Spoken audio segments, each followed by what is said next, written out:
You know who it is, the horror flick, Digger Ditch, Big Mitch. And I'm kicking in doors with 03 O's. And I'm bringing 28 101s because we Vegas sons. It's the Meadowlands 530, man. And y'all already know what it's. Hubba dub. You know what's happening, scrub? Nah. Welcome to Vegas Chronicles with your man, the horror flick Super 6, Big Mitch. And today, just like any other day, man, I'm gonna bring you actual factuals, man, about Vegas history. Shout out to everybody, the brother, I think his name Carr, that's been corresponding with me back and forth. You know what I'm saying? And hopefully one day I can get you on here, man. You know a lot of Vegas history. I give you that, you know. So shout out to Carr. Shout out to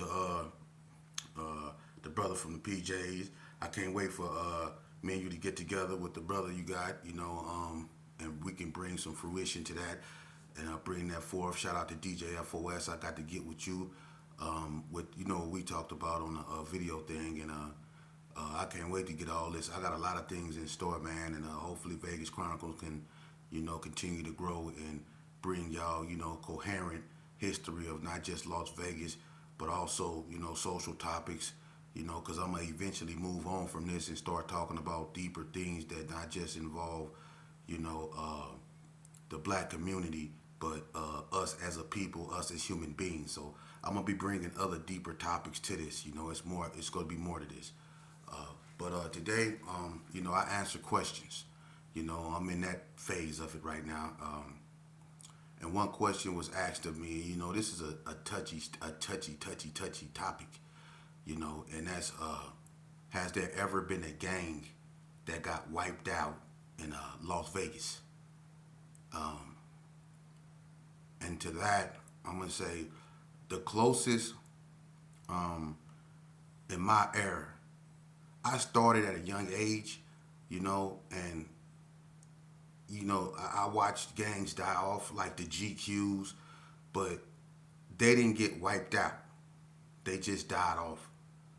You know, they didn't get wiped out. The GQs never got wiped out. But if you're talking about a gang that got wiped out due to gang violence, I would have to honestly say the closest one that I can say that came to being wiped out, and this is not disrespect, it's facts, would be the Rolling 50s, Vegas Hikes. And I say that because, you know, number one, I grew up with the Vegas Hikes when it was undercover Crips. I knew Boy, I knew G-Force, and I knew Herb V, Van. And my grandma stayed on Blankenship when she moved off Belzar on 40 block. My grandma moved to Blankenship in Vegas Heights. I used to go over there, and I used to play with Tyrone and, you know, a bunch of them brothers up over there, you know, Chicken Bone, all them, you know. But, you know, I grew up with D and Horn and all them, man. So let me say this. You know, the 50s was a unique gang. You know, they've been around for a very long time, since the early 80s. They was called Undercover Crips, UCCs.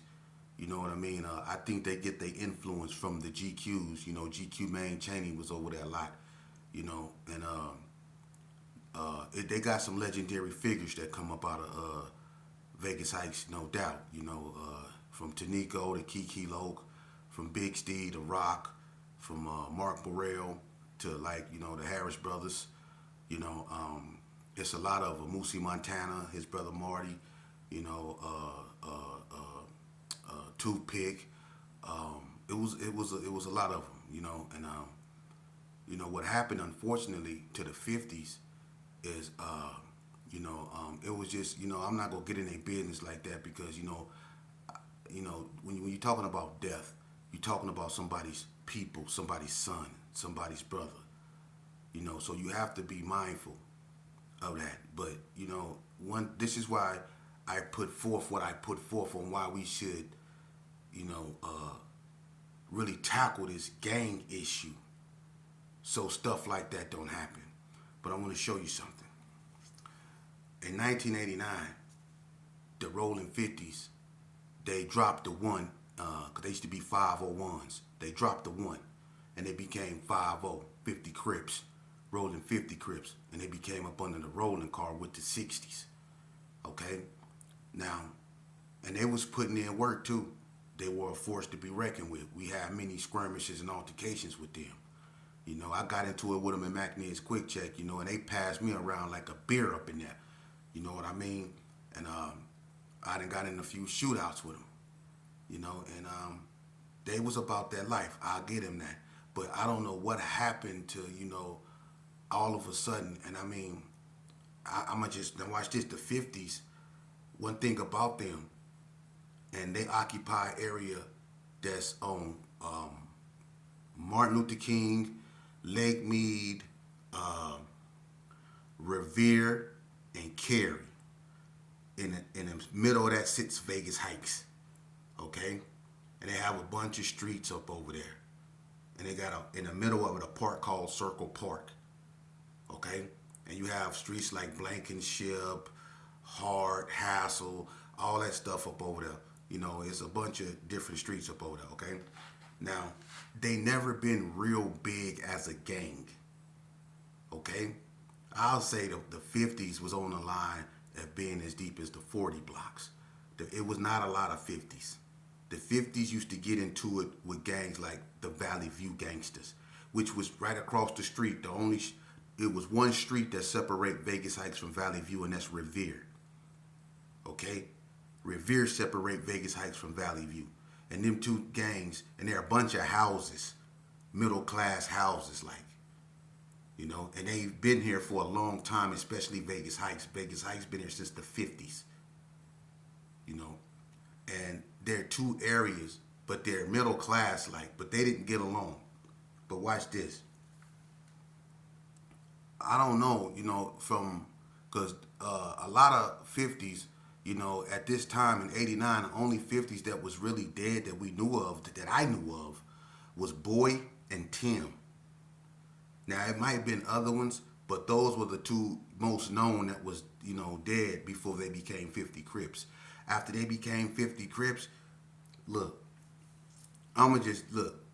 it's so many of them that from 89 till now that's no longer here. Like Mark Burrell, rest in peace. Herb V. Van, rest in peace. Munn, rest in peace. D, rest in peace. The Twins, rest in peace. Roach Clip, rest in peace. Moosey Montana, rest in peace. Marty, rest in peace. Herbie Hyde, rest in peace. It's so many 50s that's dead and gone, and I don't just want to keep naming their homeboys, but Chicken Bone, rest in peace.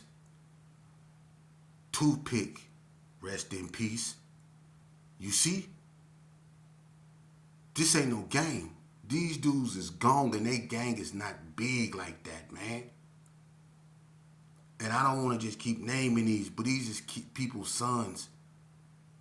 But the 50s, and I know a few that's still alive, and it's just a few like Monster Pook, G-Force, Big Steve, Rico. It's a few. Rico, he doing good. I don't even, Tanico, he a solid cat, always been a solid cat, Horn, solid cat, But for the vast majority, they really, man, I'm talking some real spill, man.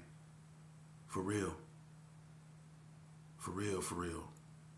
It's a lot of them that's not here no more, man. And I don't just want to keep naming them boys like that, but it's a lot of 50s that got killed, man. And it's the Gersons is a big gang. So as expected, you expect them to have a lot of casualties, and they do.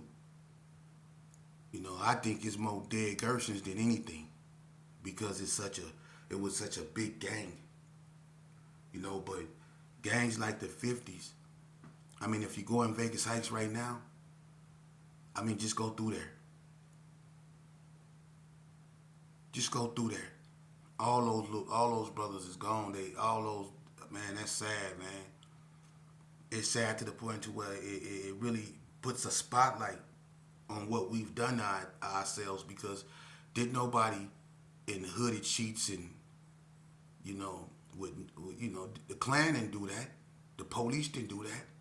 We did that to ourselves. It was black boys murdering other little black boys, man, and we didn't pay attention to that. We didn't pay attention to that, and now it's to the point now to where people, like I said, we done wiped ourselves out up over here in the state of Nevada, in Las Vegas. We have. My era has wiped itself out, man. For real, man. This is not a game, and you know what? There's not enough people out here that's paying attention. People that moved on and ain't looking back like nothing ever happened. But how can you do that, man? How can you leave your mess like that? It's like you went in a house and just tore it up. And it wasn't even your house, but you just tore it up. But other people had to live there, but you just tore it up. And after you did your damage, you just left the house as it was, tore up, and just went on about your business. But remember, it was still people that had to live there. But you didn't went on about your business now. You don't look back now at the carnage that you left the people to live in. So the kids, they seen you tearing up the house, so as they got older, they figured that was the thing to do, so they made the house even worse. Now it's unlivable. And so what they do when the house become unlivable, they tear it down. That's why the Gerson is no longer there. Need I say more? And speaking of the Gerson, you know, it's a lot of people, let me say something, man. One person that I'm gonna say something about, man, that a lot of people need to, y'all need to respect the fact that, man, Vato, I'm gonna say something about him.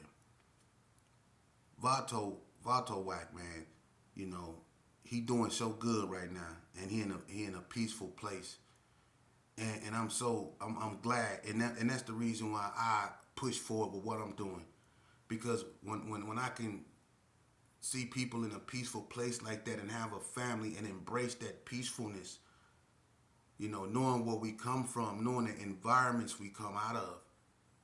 Let me tell you something about him. He ain't had no easy ride. Everything about him, he had to, and he earned it the hard way. When Vato came to the joint, it was people that tried Vato from Trip Mac to G Stone, all them, and he passed every test. He passed tests to the point that he had a voice. When he spoke, people listened. If he did disagree with something, people listened. He earned what he became. Okay? He even had issues with me, and people don't have issues with me. Y'all know that. He had issues with Pookie Red. People don't have issues with Pookie Red. Y'all know that. But he had issues with us because he felt that at times that we was trying to talk down to him or make him seem like he was less of what he was. And, him being who he was, he wasn't going for it, and I can't do nothing but respect that. He stood up for himself. I salute him for that. And a lot of y'all that be doing this here, man, is the same people that he had y'all scared to throw K's up in the penitentiary. Man, it's some of y'all that he dared y'all to throw up a K. Him and J-Loke dared y'all to throw up K, and you wouldn't do it. He done smacked some of y'all up, all that, man. Come on, man. But that's the thing.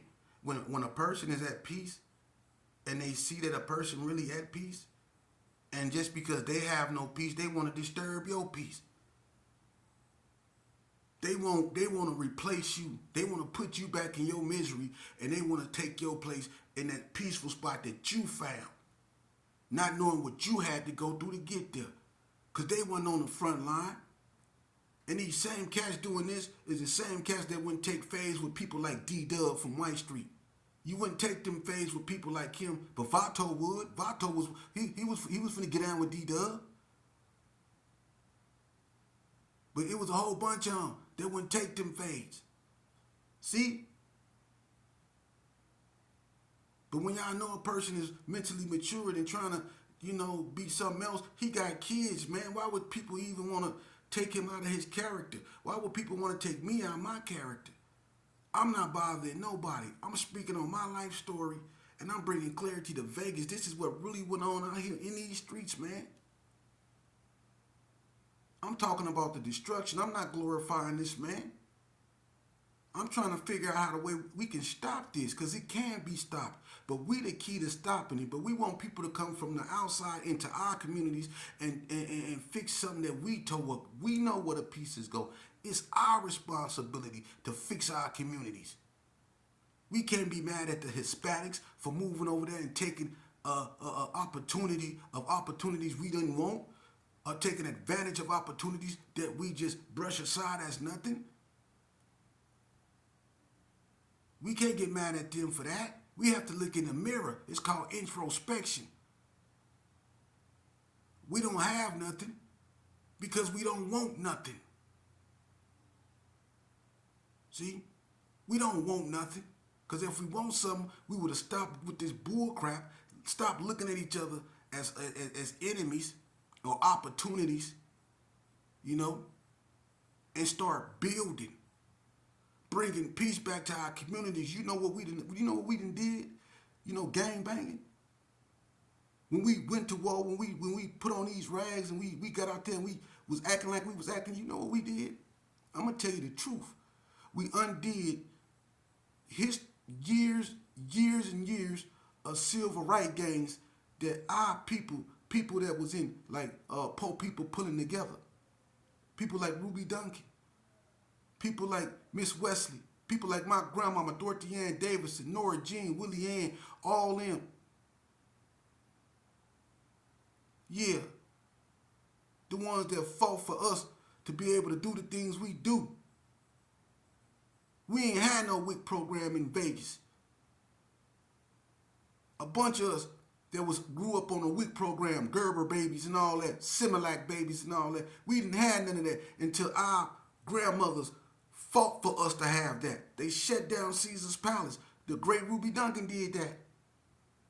But what we do, we put rags on, get out here in these streets and act like what? Monkeys. And undid all that. Those neighborhoods that we once occupied, from Marble Manor to Herbert Gershon to Sherman Gardens, the Jets, Villa Caprice, those was once thriving communities. They ain't always been what they are now. They was once thriving communities. Sierra Nevada Arms was beautiful at one point. So was Cary Arms. Them was beautiful apartments until we tore them up. Till we left them boarded up, spray painted with broken glasses and dead pigeons. We did that. Yeah. Drinking Cisco. Remember that? Urinating all in the grass. Won't even go throw the 40 ounce in a trash can that's just right up over there. We'll just throw it on the ground. You know what we did. We made it unsafe for little kids to be out there.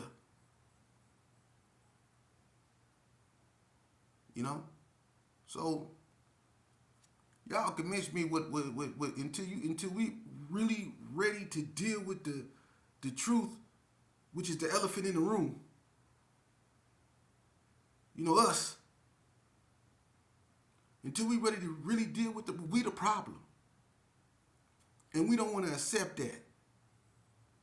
But now we sit back like we never been the problem, and we want to look at these youngsters that's running around here imitating what we used to do, but on a more weird level.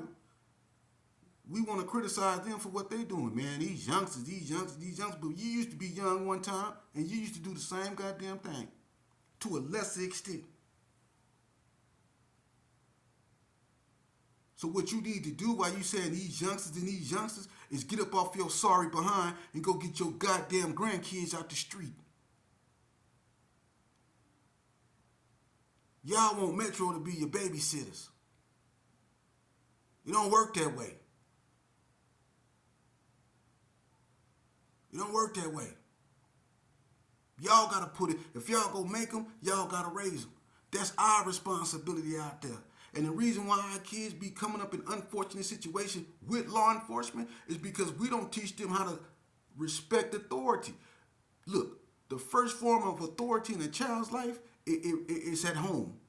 If he don't respect his mother, his father, he damn sure ain't gonna respect the police, excuse my French, but we are the first forms of authority in our children's life. And we must instill them that they respect authority. Because if they don't respect authority, then the situations is going to continue to be unfortunate. And y'all go march for that. But you won't march for this other stuff that's self-inflicted.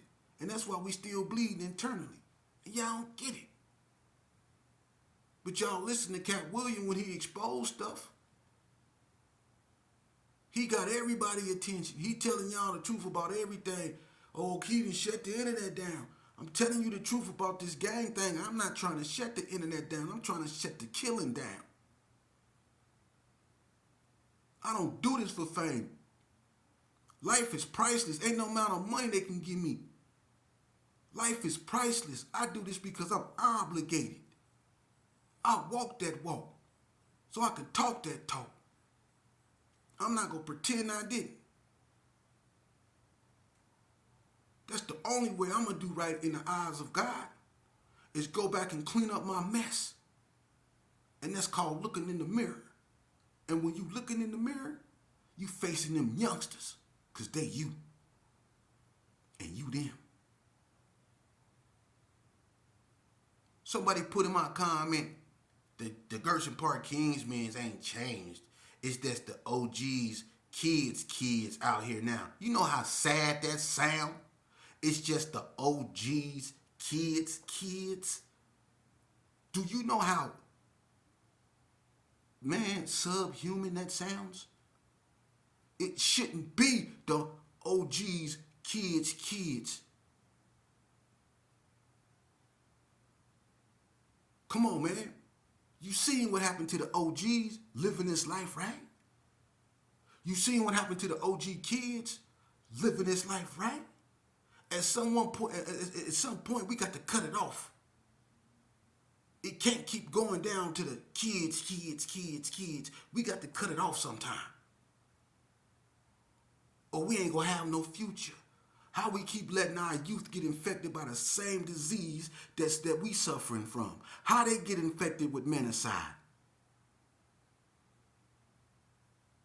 How we allow our kids to get infected with menticide. Huh? Out here in these Vegas streets. When I grew up, we was smoking Sherm. When I went away, they was bringing in the powder. When I get out there on all kind of stuff now. Fentanyl, trank. It's all kind of stuff out here now, man. This thing got serious and out of control, man. It's time to fall back, reassess, readjust. For real, man. If we really want to exist as a people, if we really want to exist as humans, for real, we gonna have to reassess what we doing, man. Because this ain't working. And it can't continue to go on like this, man. It can't. It can't. It can't continue to go on like this, man. For real. Or we gonna become a lost cause, man, in the eyes of nature. For real. All I'm saying, it's one thing to talk about what happened back then and how it happened. But what we better not never lose sight of is how we gonna fix this. And we got to fix this. We can't rely on other people to fix our problems. That's our problems. For real. That's our problem. And our problem is we wait on other people to come in and do stuff for us when we can do it on our own. Them is our children. What, we scared of our own kids? These are our kids out here. For real. These our kids out here acting like that. These our responsibility out here acting like that. What we go do? Huh? Don't nobody want to step forward because everybody want to prove somebody wrong, or everybody want to be big eyes and want everybody to be little U's. It don't work like that. You know, and that's the miscommunication between the old heads and the youngsters, because these old heads don't know how to talk to the youngsters. They talk at them. You know? And these youngsters feel the same way they felt when you was that age. So you should know how to talk to them, because you know how you felt when people came at you. You know what you like to listen to, and you knew what you didn't want to hear. So you got to understand that these kids, they feel the same way. So when you talking to these youngsters, you got to first respect them. You got to respect them, because that's what you wanted, right? You wanted respect. So you got to talk to them with respect. You know? And you got to speak coherently to these youngsters, because a lot of them sharp and they can smell bullcrap from a mile away, man. A lot of these youngsters don't want to be doing what they're doing, man. But it's hard out here. And they don't have no type of help. They don't have nobody trying to really push them or guide them. A lot of these youngsters out here don't want to be doing the things they're doing, man. They don't. A lot of these youngsters, they want to go to school. They want to have a career in basketball or whatever it is they seek in academic.